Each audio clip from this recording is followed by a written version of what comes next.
मोअज़्ज़ज़ सामईन इकराम, सरकार गौसे पाक की बहुत सारी करामतें हैं।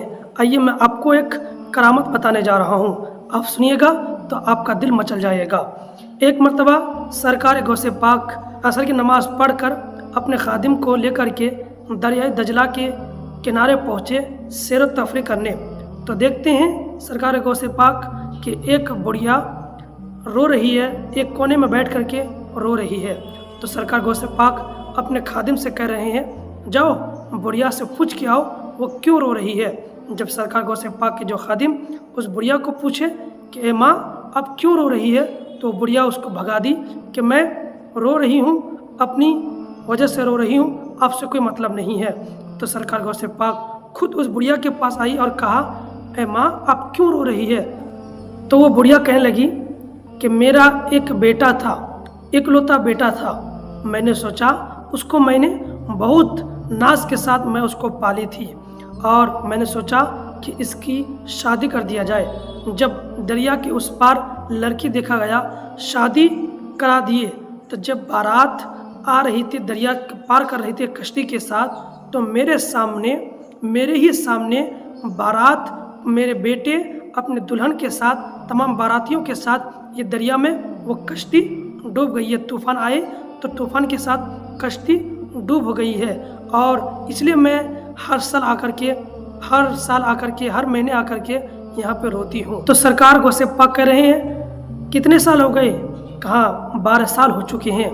तो सरकार गौसे पाक कह रहे हैं ठीक है मैं अभी जिंदा कर रहा हूँ। तो सरकार गौसे पाक वहीं पे मुसल्ला बिछाकर 2 रकअत नमाज पढ़ने के बाद अल्लाह के बारगाह में हाथ उठाते हैं और कहते हैं, ऐ परवरदिगार, ऐ मेरे रब, इस बुढ़िया के बेटे को, दुल्हन को और तमाम बारातियों को जिंदा कर दे। इतना कहना था तो गैब से आवाज़ आई, ऐ अब्दुल कादिर, ऐ मेरा अब्दुल कादिर, ये वाक़या 12 साल हो चुका है और इस बारातियों को, इन लोगों को मछलियाँ खा चुके और मछलियों को लोगों ने पकड़कर मछलियाँ खा चुके और मछलियों को खाने के बाद वो लोग हजम भी कर दिए, उनसे गंदगी निकल गई और वो लोग खा चुके। तो सरकार गौसे पाक ने कहा, ऐ परवरदिगार, आपके लिए क्या मुश्किल हो सकता है। इतना कहना था, क्या देखते हैं, देखते ही देखते वो तमाम, बल्कि कह रहे हैं इतना कहना था गौसे पाक का, देख मेरा कुदरत देख क्या करते हैं, बल्कि उस लोगों से जो गंदगियाँ निकली उनको मछली तैयार किया और मछली को तैयार करने के बाद उस मछली को लोगों को लाशों को जिंदा किया। फिर क्या हुआ, देखते ही देखते वो कश्ती जैसे 12 साल पहले डूबी थी वैसे ही कश्ती जमीन पर तैरने लगी। कहा, गौसे पाक कह रहे हैं, ऐ परवरदिगार, मैं जो दुआ करता था वो पहली दफ़ा में दुआ कबूल हो जाती थी, लेकिन आज मैंने 3 मरतबा दुआ की तब जाकर के कबूल हुआ। तो परवरदिगार अर्ज करता है, ऐ गौसे पाक, ऐ गौस, ऐ मेरे गौस, जब तूने 1 मरतबा कहा कुम बेइज़्निल्लाह, उस वक्त मैं तब लोगों से, जो लोग मछलियाँ खा चुके थे, उस वक्त मैंने मछलियों को तैयार किया। फिर जब तूने दूसरी मरतबा कहा तो मैंने मछलियों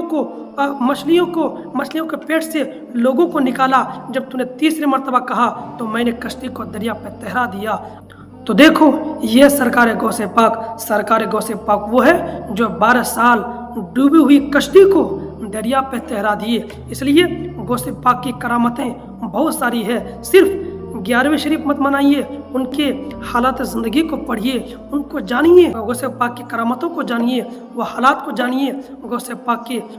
आज लोग सिर्फ 11वें शरीफ मनाते हैं, लेकिन सरकार गौसे पाक को भी तो जानिए, उनके करामतें को सुनिए। इंशाअल्लाह जब सरकार गौसे पाक की करामतें को सुनेंगे, उनके करामात को सुनेंगे, इंशाअल्लाह आपकी दुनिया भी बदल जाएगी, आपकी आखिरत भी बदल जाएगी। इसलिए 11वें शरीफ के साथ साथ फातिहा दिलाइए और फातिहा के साथ साथ गौसे पाक की हालात ज़िंदगी को भी। रही बात, ये एक तस्वीर है जो कि लोग आज ये सोचते हैं ये गौसे पाक की तस्वीर है। नहीं, ये गलत है, किसी भी किताब में नहीं है, ये गौसे पाक की तस्वीर है। इसलिए आज लोग तबर्रुक के तौर पर गौसे पाक की इस तस्वीर को अपने घरों पर लटकाते हैं। याद रखिए, तस्वीर कैसा ही भी हो, अगर आप जानदार की तस्वीर घर पर रखेंगे तो रहमत के फरिश्ते नाजिल नहीं होंगे और उसमें बरकत नहीं होगी। आज आदमी तबरुक के तौर पर बरकत के लिए बुजुर्गान दीन के तस्वीर को अपने घरों पर लटकाती हैं, ये गलत है। किसी भी बुजुर्ग ने ये नहीं फरमाया कि मेरी तस्वीर घरों पर रखें तो आपको बरकत होगी। ये किसी बुजुर्गान दीन का कौल नहीं है, ना किसी किताब में है कि ये सरकार गौसे पाक की ये तस्वीर है। ये गलत है और ये तस्वीर गौसे पाक की नहीं है, ये गलत है।